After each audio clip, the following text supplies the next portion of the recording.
Hello viewers, మనం super hero సినిమాలు comic books చదివినప్పుడు వాళ్ళకాల ఉండే super hero gadgets, technology, intelligence మనం కూడా ఉంటే ఎంత బాగుందని అనిపించే సందర్భాలు చాలా ఉంటాయి. Like Tony Stark nano technology, Bruce Wayne యొక్క సూపర్ కార్ వంటివి. వాళ్ళ కాడ ఉండే టెక్నాలజీ, హై అడ్వాన్స్డ్ మెకానిజం ఇవన్నీ హైలీ అడ్వాన్స్డ్.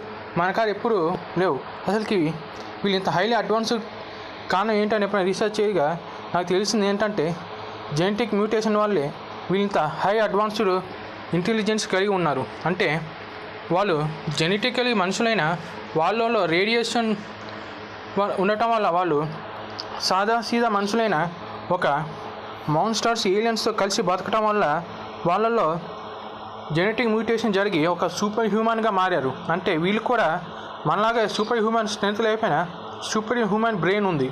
అందుకని వీళ్ళు ఇంత high advanced technology, high thinking, beyond human brain thinking చేయగలరు. అంటే ఒక సూపర్ మ్యాన్ లాంటి గ్రహం ప్రవాసి ఆ భూమిని ఉంటే తనతో పాటు తన బాడీ నుంచి వచ్చే రేడియేషన్ని మిగతా జీవులకు అబ్జర్వేషన్ చేసుకుంటాయి.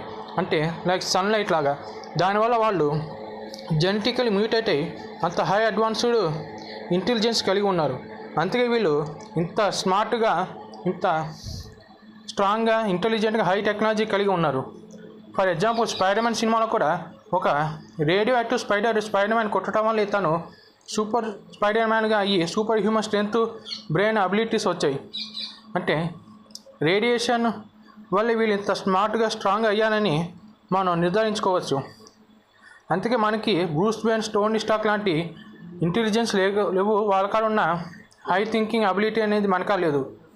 This is my opinion on Bruce Wayne and Batman like characters, intelligence and their superpowers. Thanks for watching. మీ అభిప్రాయం కామెంట్ సెక్షన్లో తెలియచేయగలరు. Thank you.